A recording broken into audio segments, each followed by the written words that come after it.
Chapter 7, Section 5, this is Part 2, still looking at properties of logarithms.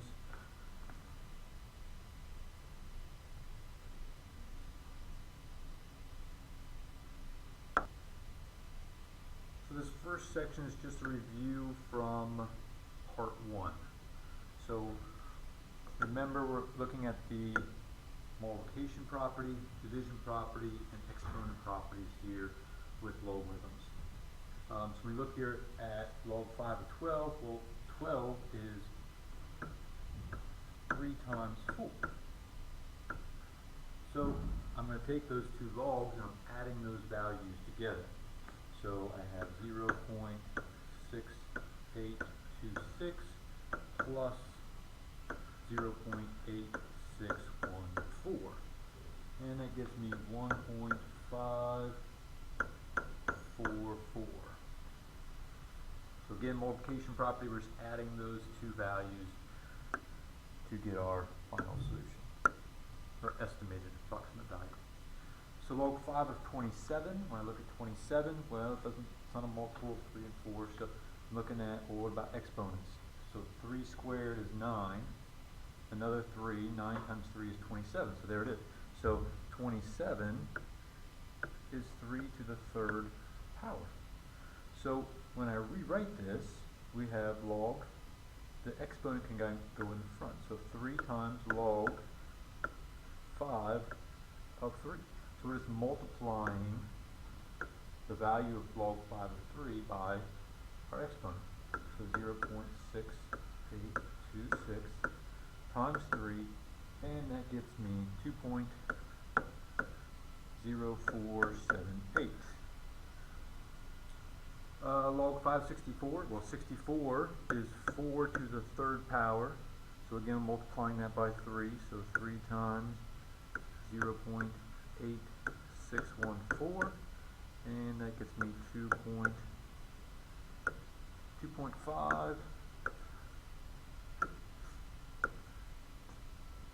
842. Division, we're subtracting those values. So log 5 of 3 is 0.6826 subtracted by 0.8614,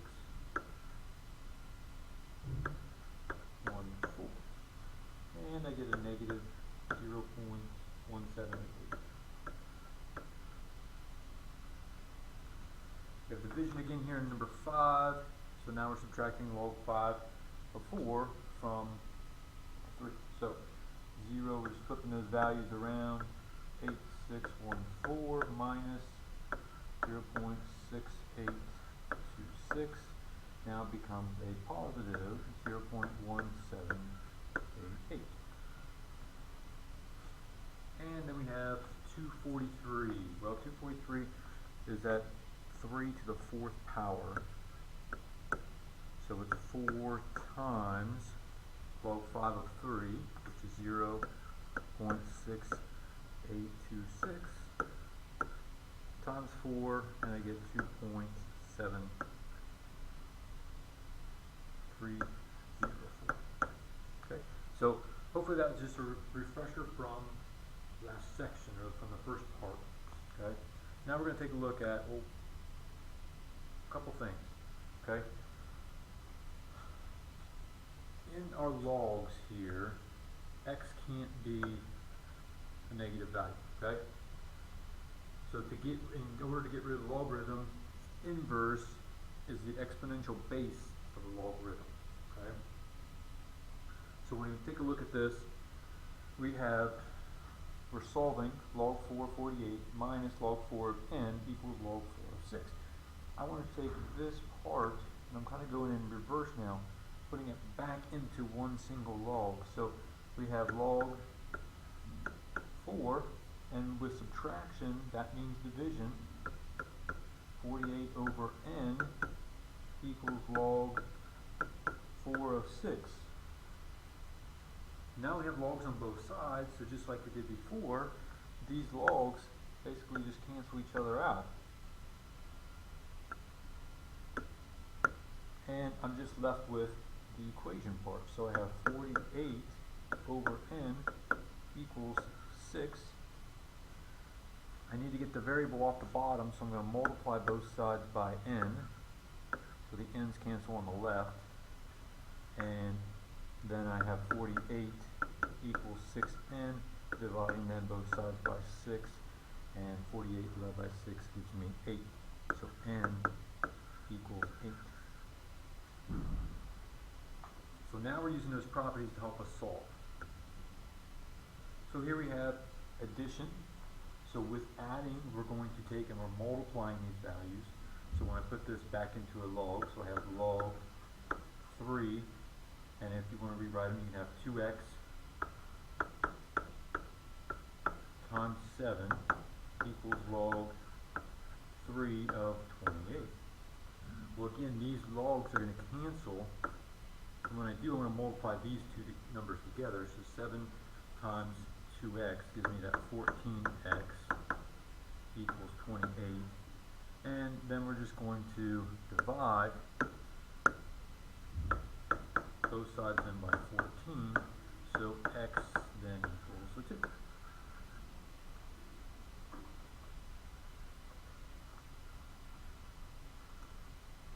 Couple more examples here. So number being multiplied out front, remember that kind of goes back in with the exponent then. So log 2 of x to the third power equals log 2 of 8. Again, logs are going to cancel.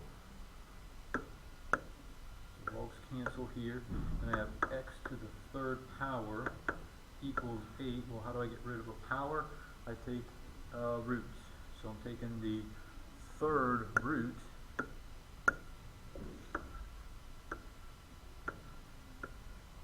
and the third root of 8 is 2.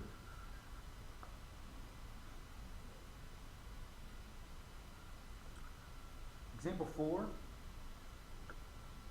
We're taking have the exponent plus we're going to have something else over here on the right hand side now. So let's rewrite this left side with our exponent. So we have log 7 of x squared. And we have addition over here, so we're multiplying these two together, right? So log 7, and I'll just rewrite them separately for now, 27 times 3. Again, let's cancel those logs out.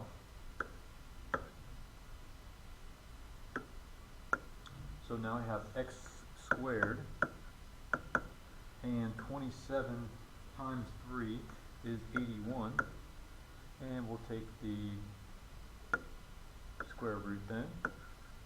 So then x equals 9.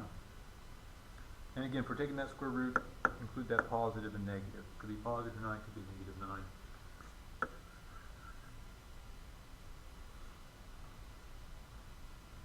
9. And the last example, example 5.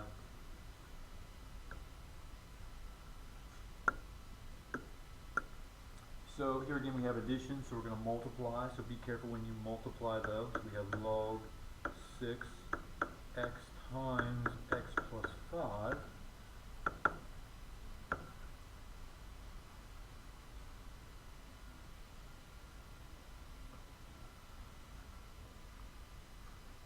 So we have rewritten it here. So now be careful because there's only logs on one side. So I can't really just cancel those logs out like we have in those first 4 examples. But what I can do then is I can rewrite in exponential form.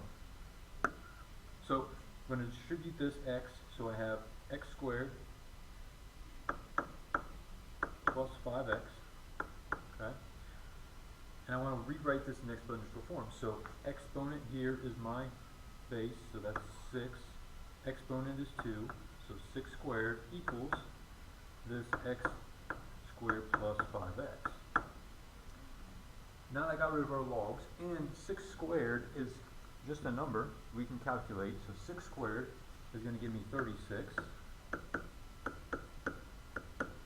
And anytime we have this quadratic, this square on our variable, we need to get this set equal to 0. So we're going to subtract that 36 over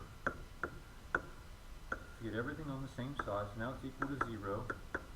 X squared plus 5x minus 36. And again, we have three options to kind of solve. We can graph it if it comes out nice and neat. We can use factoring, or we can use the quadratic formula.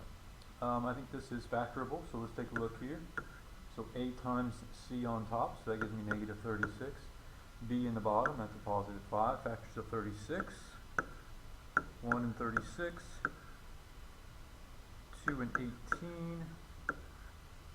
3 and 12. 4 and 9. And 6 and 6. So we're looking for numbers that give me 5. So it looks like at 4 and 9 here. So 4 and 9. Again, the biggest is the sign of the bottom, so 9 is positive. 4 is then going to be my negative. So 9 minus 4 gives me 5. Negative 4 times 9 gives me a negative 36. So both of those work.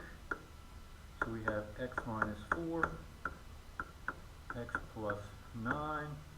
And then to solve, set both equal to 0. X minus 4 equals 0. X plus 9 equals 0. And solve. So x in this case on the left is equal to positive 4, and on the right x is equal to negative 9, and there's my two solutions for example 5. So those are your notes for part 2 of section 5 in chapter 7.